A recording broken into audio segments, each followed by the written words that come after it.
So in the last class we were having a discussion on the fundamental rights, and we had completed our discussion on Article 21 of the Constitution.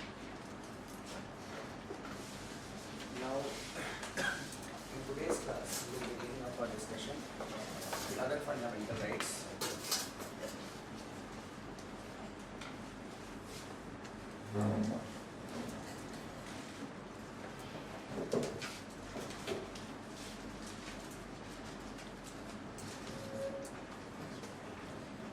Article 22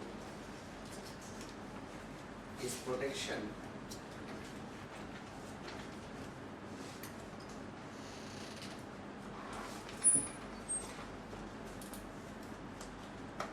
in case of arrest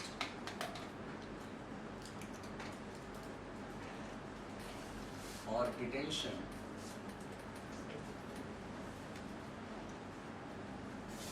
in certain cases.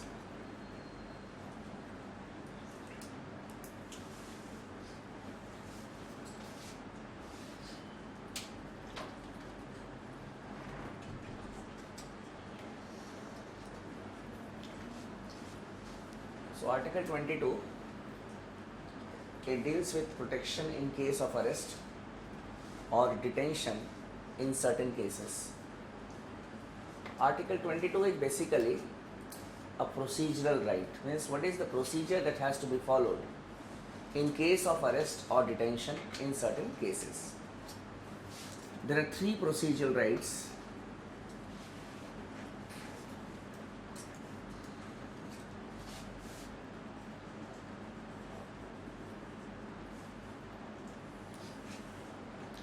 Which are there in article number 22.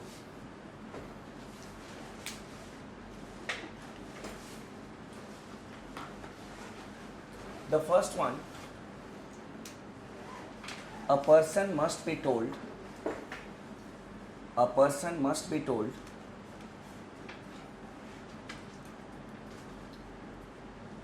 about the reasons of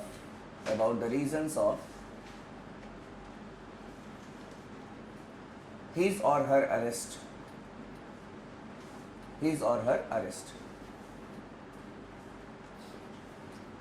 It is said that a person must be arrested with a warrant. Warrant is an authority letter. Why the person is being arrested, why he is being detained, the reason must be told to that person so that he can make arrangements for his defense. Because if the person will not be knowing that why he is being arrested, obviously he will not be able to make arrangements for his defense. Secondly,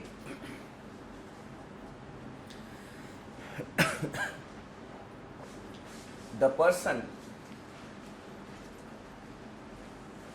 must be produced before the nearest magistrate. The person must be produced before the nearest magistrate within 24 hours. Within 24 hours.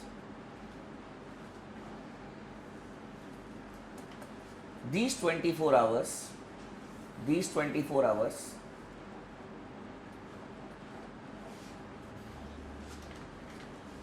will not include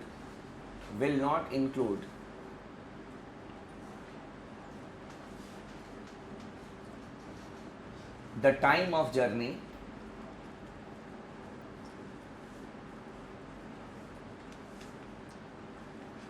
and the intervening holidays.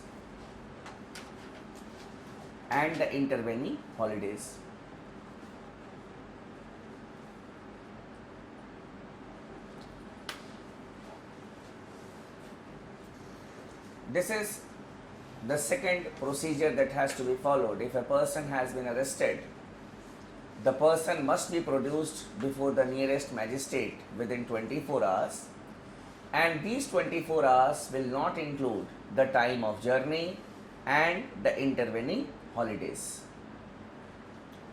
Then thirdly, the person the person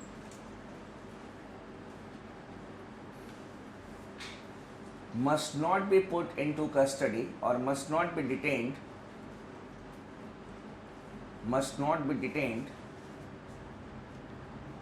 beyond the time frame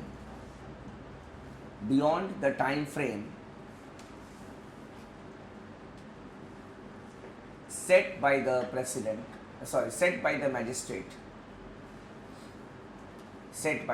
magistrate.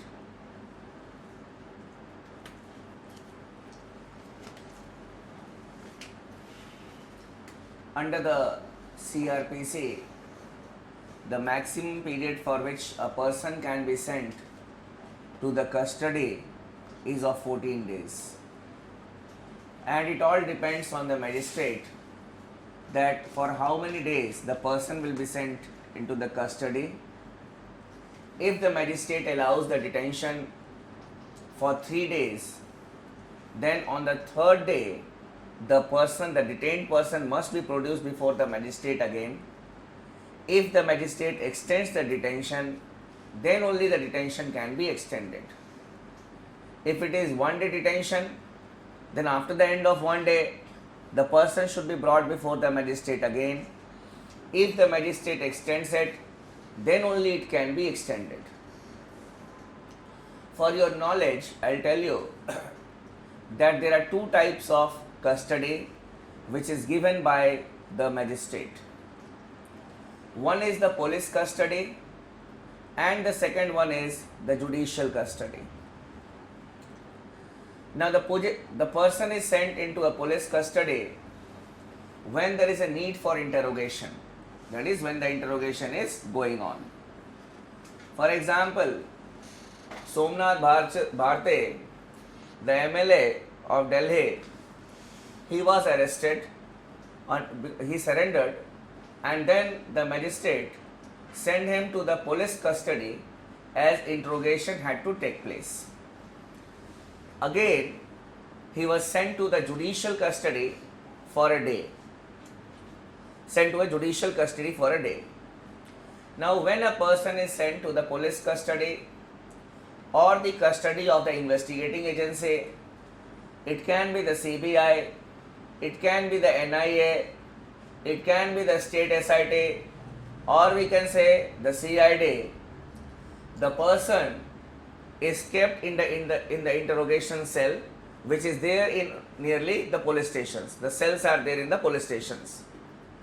But if a person is sent to the judicial custody, he is kept in the central prison. And if a person is there in the judicial custody, at that point of time, no interrogation takes place. Because if the magistrate is satisfied that now the interrogation is over and the person should be kept behind the bars because he can influence the witnesses outside. So, or if he is a terrorist or if he is we can say a die-hard criminal, then what the magistrate will do? The magistrate will send him to the central prisons. That is, we can say judicial custody will be given. If the authorities want to interrogate him again, then they will have to request the magistrate again for a police custody. Within the prison, it is not that the policeman will enter and they will interrogate him. These are the 3 types of procedures or 3 procedures that need to be followed if a person has been arrested or detained. But these 3 procedural rights that we discussed is not there with the enemy aliens and those who are arrested under the preventive detention laws. These are exceptions. You may note it.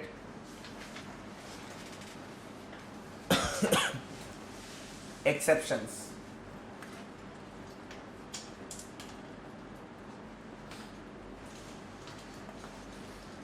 These three procedural rights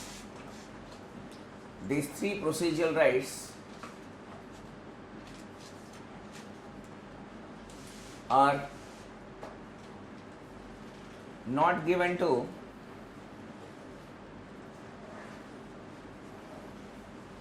the enemy aliens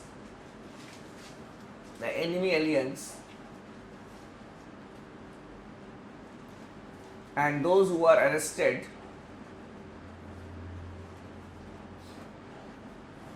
under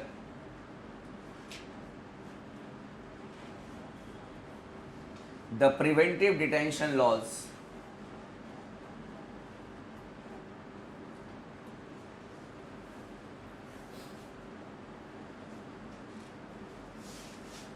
You say none of the country is an enemy country at the time of peace. Only when we are at war with some other country, then the country will be termed as an enemy country. So, if we are at war with any country and if the citizen of that country is arrested in our country, then the three procedures may not be followed. Means he may not be produced before the nearest magistrate, he may not be told about the reasons of his arrest. And secondly, preventive detention laws. You see, there are two types of detentions. One is punitive detention,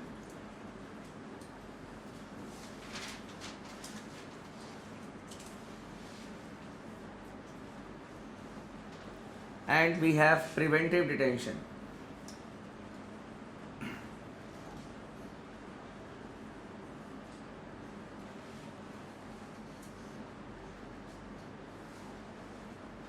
Punitive detention and preventive detention. Punitive detention takes place after the crime has been committed and a prima facie trial has been conducted. For example, there is a robbery in my house. I file a police complaint and I mention the name of some of the persons whom I suspect. On the basis of my complaint, what the authorities will do, what the police will do, they will go and search the premises of the person, and the things that I have mentioned in my complaint, if any of those things are recovered, then on the basis of that, the concerned person may be arrested. Another example I will give you. During the Commonwealth Games, first of all the allegation came that there is a scam or corruption going on. After that, the CBI investigated the matter and it found that Kalmadi and some of his associates are indulging corruption. So a type of prima facie was there against them, and then they asked the court to issue a warrant to arrest Kalmadi and his associates. So the crime has been committed, the arrest or detention is made, it is known as punitive detention. Preventive detention. No crime has been committed, but the detention is only on the grounds of suspicion. The detention is on the grounds of suspicion. That in the future, the person may commit a crime or the person may be indulged in such a work which is not good for the society or for the country. For example, during the communally sensitive festivals like Ram Navami, Muharram, the history sheeters are arrested. History sheeters means the bad character. The bad character are arrested. The police suspect that these persons will commit a crime in the future. Those persons are detained, and after the procession is over, then the persons are freed. Not only this, during the time of elections also we have seen that the people having criminal backgrounds, they are arrested or detained, and after the election process is over, the election is over, those persons are freed. Because it is suspected sorry, that during the election time they may create disturbance. So no crime has been committed, but the detention is made on the grounds of suspicion. But the preventive detention cannot be made arbitrarily. It cannot be made arbitrarily. In our country we have some preventive detention laws, because suppose if I am arrested and I am detained and the police will not be presenting me before the nearest magistrate within 24 hours, then obviously my family members or my friends or my lawyer can go to the Supreme Court directly, because my fundamental rights have been violated. Because Article 22 says that I should be produced before the nearest magistrate within 24 hours. Now, if we go to the Supreme Court, obviously the Supreme Court will ask the authorities that why the person has not been produced before the nearest magistrate. Then what the police will do? It is not an abstract thing that the police will say, no, we suspected him, that is why arrested. The police will have to furnish details that we have arrested this person under this particular preventive detention law. We have got preventive detention laws. At the national level, we have got the National Security Act, and there are provisions under which a person can be detained. Then at the state level, in many of the states we have got the Gunda Act. Then in Maharashtra we have got Makoka. Then in we can say we have got the Arms Act. We have got different type of preventive detention acts, and a person can be arrested only under those acts. So even though the police will not produce the person, but the police will have to be ready with the justification that under which preventive detention act the person has been arrested. So if a person has been arrested under the Preventive Detention Act, or he is an enemy alien, then the three procedural rights which have been given in Article 22 will not be given to that person. Some of us may be thinking that we have such a draconian law, because I feel none of the countries in the world have got such type of laws, preventive detention. But such type of laws are also necessary, keeping in view the conditions of our country. Keeping in view the conditions of our country. It is not that all the people are arrested, but only few people are arrested. But many a times this law is misused also. Many a times we see the misuse of this preventive detention laws. But our constitution is not as bad as we think. Our constitution, under the same article, Article 22, where it says that these procedural rights will not be available to the enemy aliens, to those who have been arrested under the preventive detention laws. In the same article, that is article number 22, the constitution provides for the rights of those who have been arrested under the preventive detention acts. So what are the rights? You may note it.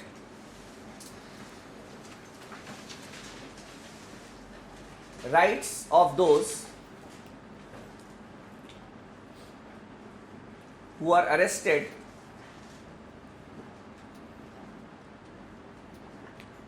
and detained under the preventive detention laws. Under the preventive detention laws.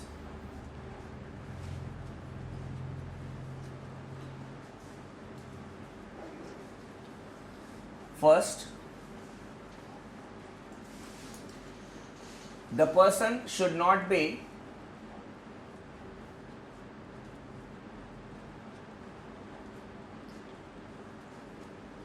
detained beyond 3 months. Should not be detained beyond 3 months. Underline 3 months.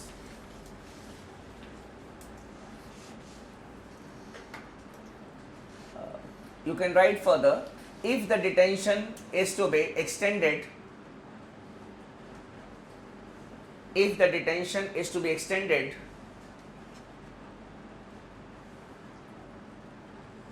beyond 3 months,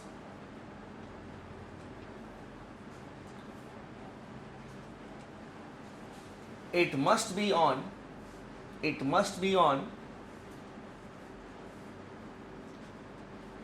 the recommendation of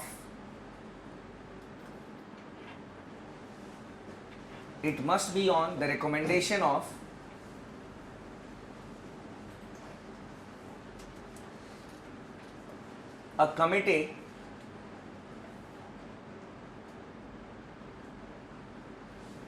headed by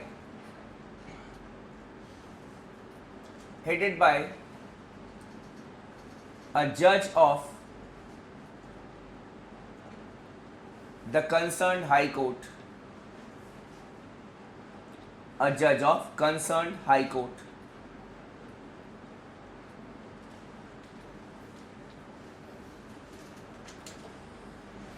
So, under normal circumstances, the person cannot be detained beyond 3 months. This is the question, or this is the statement that may be there in your prelims examination, that a person arrested under the preventive detention laws must not be detained beyond, answer will be 3 months. No doubt, the 44th Amendment Act 1978, it had changed it to 2 months, but it was not notified in the Gazette of India, and that is why the law has not been implemented till date. So, it is 3 months of detention in case of preventive detention law.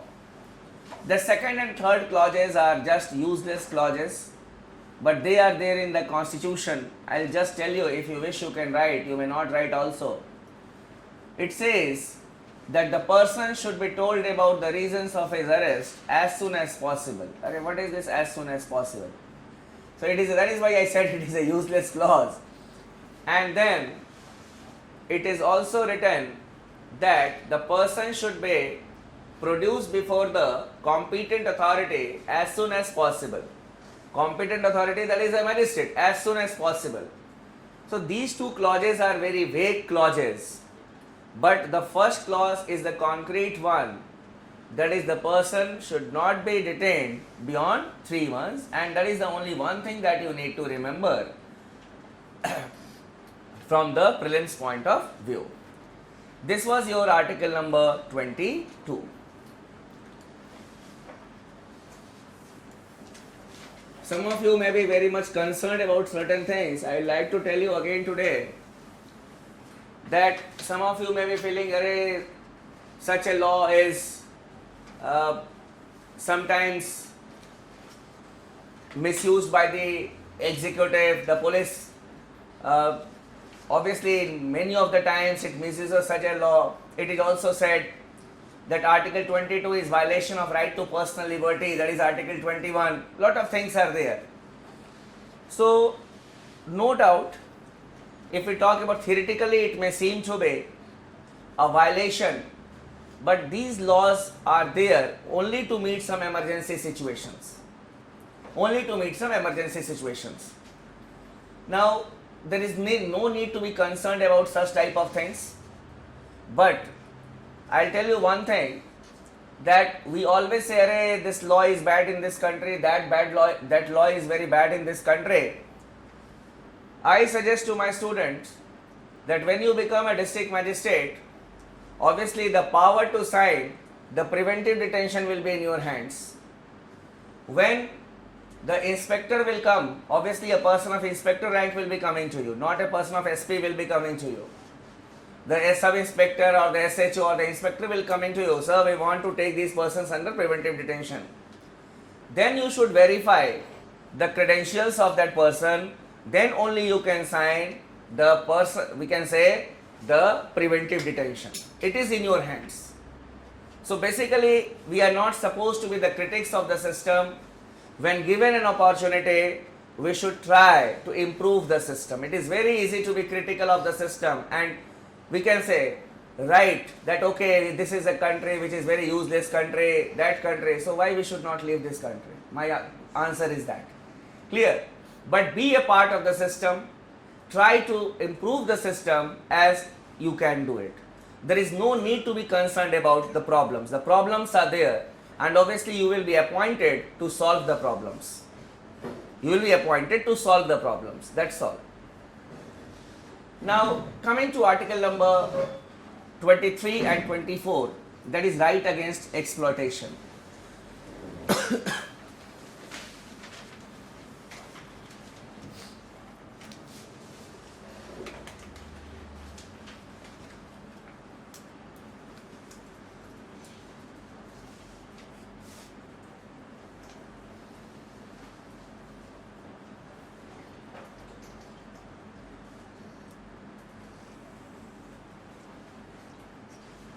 Articles 23 and 24.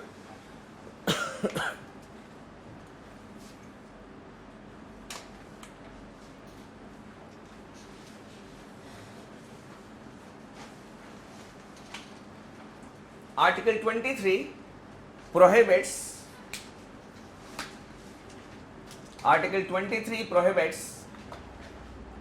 trafficking in human beings,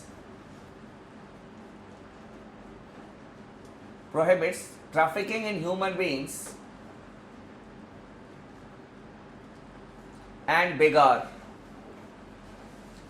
Trafficking in human beings and begar.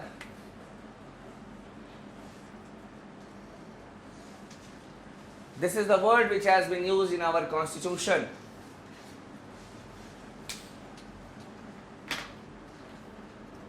Trafficking in human beings means engaging in slavery, servitude, and compelling an individual, especially the women, children, and the crippled, to do immoral acts. Okay, you may write it. Trafficking in human being means engaging in slavery,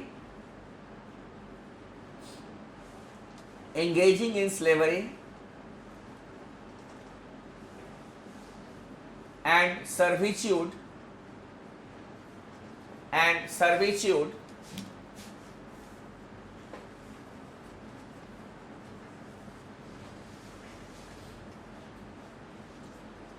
and compelling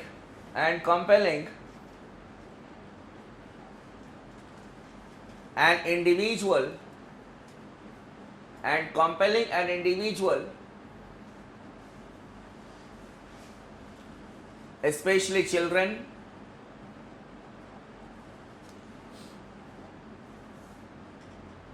women, and the crippled, CRIPP, crippled, to do immoral acts,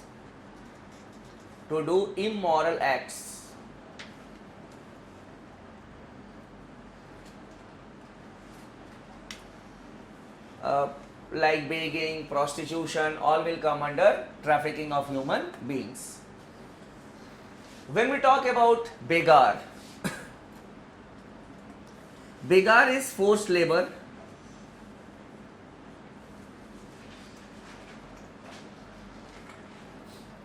Begar is forced labor with or without compensation. Forced labor with or without compensation.